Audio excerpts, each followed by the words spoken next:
the spirit, I'm a rooftop coaster. Glory to the glory, never lost, getting closer. I done learned my lesson with the fire, with the toaster. Straight to the bank for my mama, ain't no closure. I still out my riches, up in heaven, ain't for me. Hate to see me breathe, new vaccine, CDC. Kill the middle class, what they screaming, wait and see. What is going on, y'all? Hope you're having a blessed day, whenever, however you're tuning into this video. So today, it's gonna be a little bit different, right? I was watching this YouTube video from Above Reproach Ministries about Cain's offering, right? And about how Cain pretty much had an unacceptable offering. And the point of the video was why, right? So I took notes on that, and in those notes, I just started studying a whole bunch of stuff myself. So this video is pretty much gonna be a reiteration of the key points that I learned from that video and some of the stuff I kind of sidetracked on and started, you know, just writing stuff. Like I got a whole thing of stuff I just started writing. So with that being said, I'm gonna have that video down in the description. So if you want to watch that one instead, you can. Feel free to do your own study. But these are some of the key things that I wrote down and some of the things that God showed me as I was watching that video and as I was studying. So Cain versus Abel, right? Am I going to put, I'll put the initial verse in there, but there are quite a bit of verses, and I'm not going to rewatch this like myself because it would just take a lot of time to edit. So right now, I don't know how long this video is going to be either. I'll try to do it quick. That's what we're going to do. We're going to do it quick.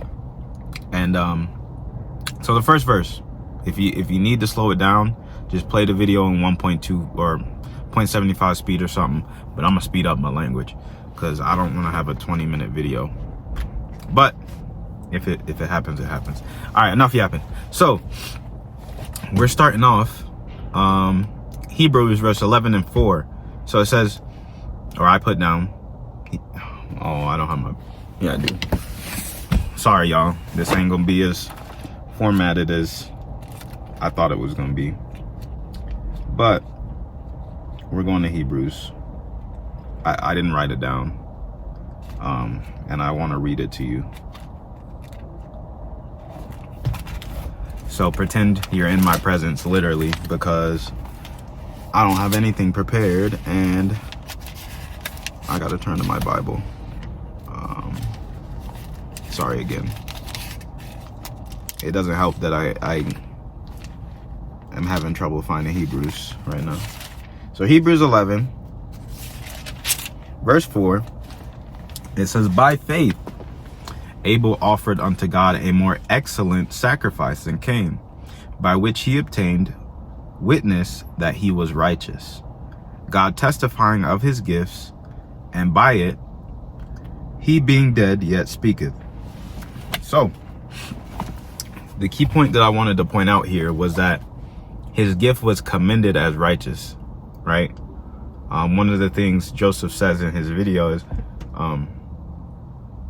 the act of faith, which the verse says this. So in other terms, the act of faith produced an offering, and that faith produced an acceptable offering. So what we're looking at here is Abel's ability to produce works based off of his faith. So his faith, his heart posture towards God produced an offering that was worthy of God's essentially acceptance, right? So if faith equals an acceptable offering, we also must ask, how do we get an unacceptable offering and how do we get an acceptable offering? Well, we know the answer to the second question, how do we get an acceptable offering? But now we need to understand, what does it take to give God an unacceptable offering? So there are 3 verses in the New Testament that talk about Cain and Abel, or at least Cain, that mention Cain. One we just read, by faith Abel offered unto God a more excellent sacrifice than Cain, right? I wrote down, no, I didn't write these down. So second verse, 1 John 3 and 12. So I think instead of putting them on the screen, I'm gonna just start reading them because it cuts out time and you get to hear the word of God. So let's go there. 1 John 3:12. Where is it? I'll try to have them bookmarked from now on. That way I can just flip to them. But I'm not prepared. I'm getting prepared though. So here we are. 1 John 3 and 12. And it reads, for this, or we'll start at verse 11. For this, the message that ye heard from the beginning, that we should love one another, not as Cain, who was of that wicked one, and slew his brother. And wherefore slew he him? Because his own works were evil, and his brothers were righteous. So here, one of the things Joseph points out is that the reason Cain killed his brother was because his works were righteous. I mean, his works were evil, and Abel's works were righteous. So it seems to be maybe this level of awareness in Cain that his brother's works were righteous, and he knew his were evil, and he still killed him anyway. Or he killed him for that. He killed him for that specific reason. So the next one is in Jude 10 and 11. Did I pass it? I passed it. Sorry, y'all. I don't know exactly where everything is quite yet. Jude. Wait, Jude's in the New Testament. I'm tripping. There you are. Right before Rev. Okay. Jude, where is it? 10, 11. So, Jude's only one chapter. I'm not sure why I wrote 10. Or it's probably 10 and 11. Yeah. So verse 10, it says, but these, talking about the evil or the people that crept into the church, right?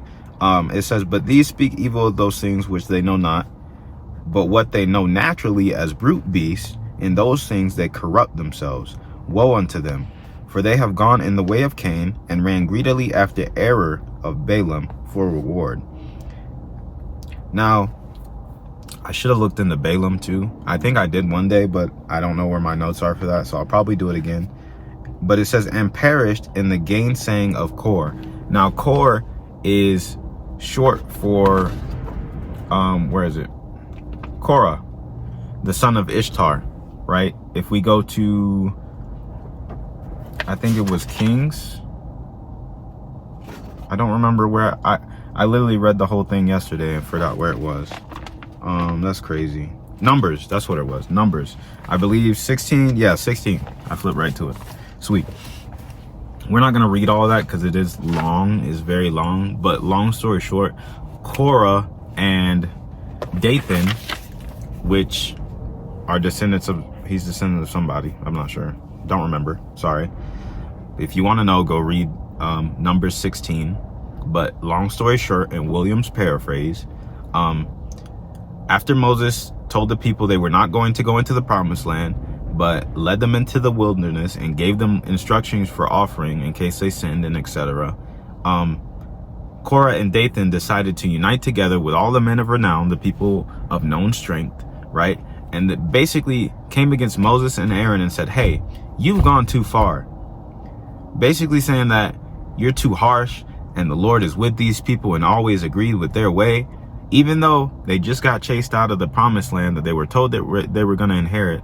But they didn't want to go in there at first. Then God told them they're not going, and now they want to run in there. So they just got chased out of there because they're not destined to take it anymore. Only their kids, their children will, because they were so hard-hearted, rebellious, and just complainers, right? So he says, they began rebelling against the very people that God was using from the start and treating them as if they were filled with pride, saying, what do you have the right to act as though you are greater than the rest of the Lord's people? So essentially, the people that were leading them, they turned on them and were like, hey, you guys are tripping because you think you're better than us. When in all actuality, they were just doing what God wanted. And and the people at the end of the day are like, they're not doing what God wanted, but at the same time, because they're not doing what God wanted, it's almost like their hearts are, well, we know their hearts are evil. Their hearts are wicked and complaining and murmuring against God. And they believe, I want to say, in their own self-righteousness. So the way of Cain, if we're going to be quite frank, because he makes reference to it in the verse we just read in Jude. So these people are following the people of Cain, or the way of Cain, right? I'm slipping up with my words. I'm sorry. It happens. So there is a rebellion that takes place against the Lord. One of complaining and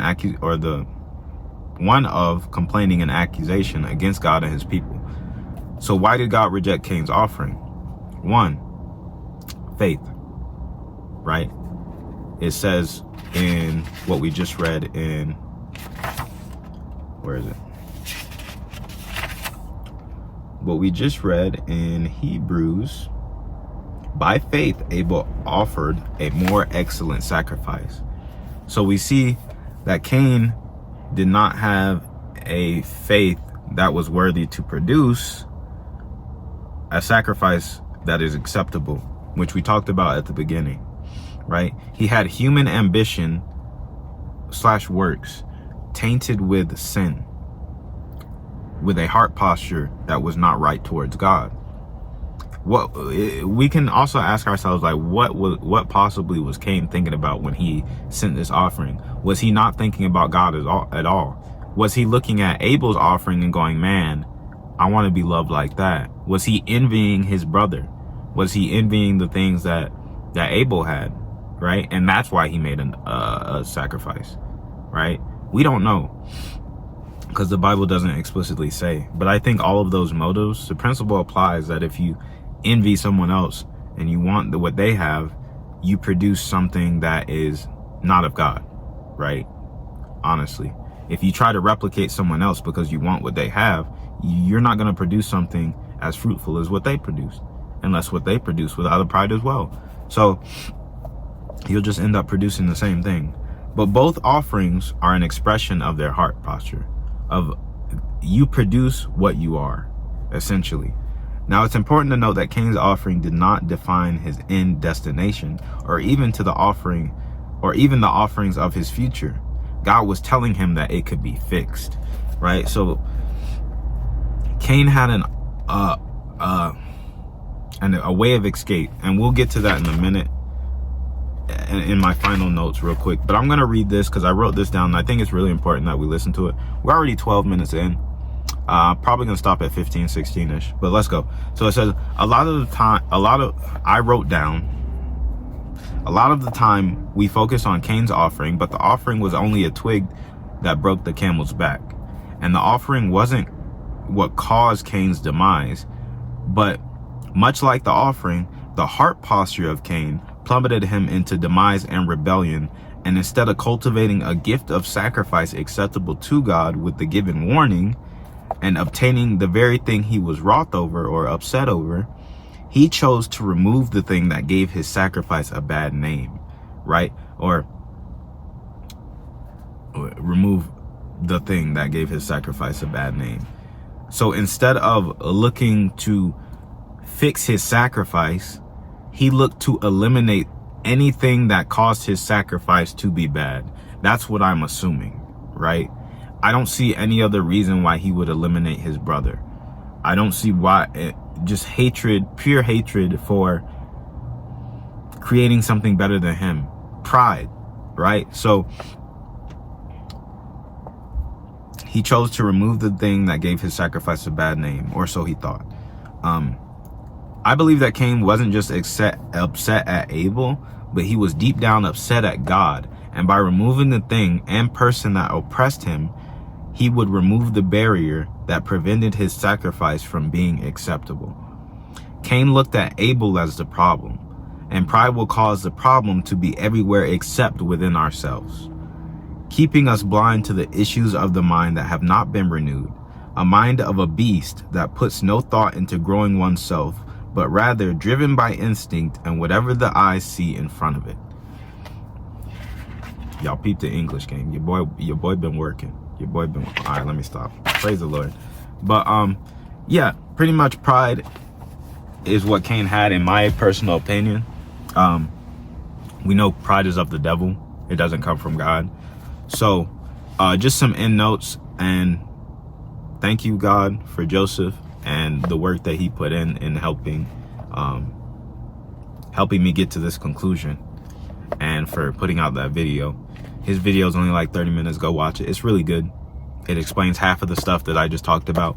So some notes about Cain that he mentioned at the end of his video, and some of them I kind of just added some stuff of my own. It says, there was an open door that Cain had an opportunity to take. I believe he goes over this, but I wrote this before I even heard him say it, but it's pretty funny. One verse I added in here was 1 Corinthians 10 and 13, and it reads, there hath no temptation taken you but such that is common to man.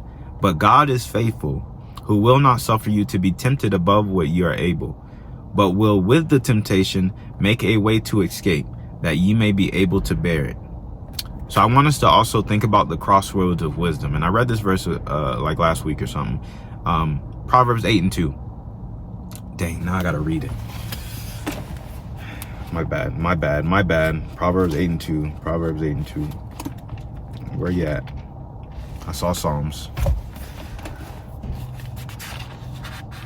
Proverbs 8 and 2 pretty much says that wisdom stands at the crossroads and on the high mountains, and proclaims her way over, I assume, the way of the evil. All right, we're at Proverbs. So let me... Sorry. It's going to take some time. Patience. That's the fruit of the Spirit. All right, so Proverbs 8 and 2, she, meaning wisdom, or we'll read verse 1, doth not wisdom cry, and understanding put forth her voice. She standeth in the top of the high places, by the way in the places of the paths. Verse 3, she crieth at the gates, at the entry of the city, at the coming in at the doors. Unto you, O men, I call, and my voice is to the sons of man. O ye simple, understand wisdom, and ye fools, be ye of an understanding heart. That was verse 5. So, wisdom. God gave him an opportunity. He said, stop. He said, look, wisdom. Hey, sin is crouching over there. It's waiting for the opportunity. You are supposed to rule over it. What are you going to do? Right?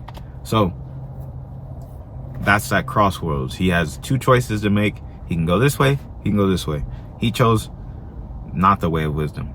So understand point number 2. There wasn't faith in Cain's offering. He went through the motion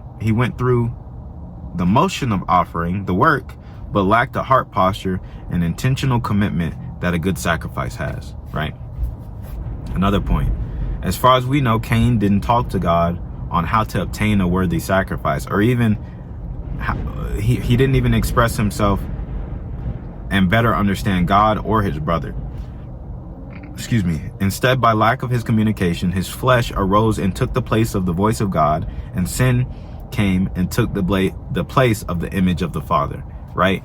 In the area where he's supposed to represent God by ruling over sin, he chose to represent sin. He chose to represent the devil. So and last point that I wrote down, are you living in a mindset of scarcity? Why take away just because you don't have? God had and has an abundance, enough for Cain and Abel, and all Cain has to do, or had to do, was accept God's offering, right?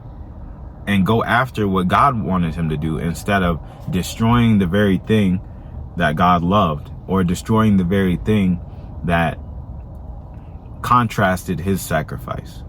Right? So that's all my notes. I did skip a page for the sake of time, but we still covered the same thing. I just didn't read the verses. But I'll do this for you guys. Let's read out all the verses that I had. If you want to go back and look at them, we got Hebrews 11 and 4. We got 1 John 3:12, Jude 10 and 11, Jude 1, Jude 10 and 11, Jude 16, Numbers 16, the entire chapter. That was about Korah and Dathan rebelling against rebelling against Moses and Aaron. 1 Corinthians 10:13 and Proverbs 8:2. So I said this wasn't gonna be a 20-minute video, and this is exactly a 20-minute video. So I love y'all. I hope this helped you, and I'll catch y'all on the next one. Peace.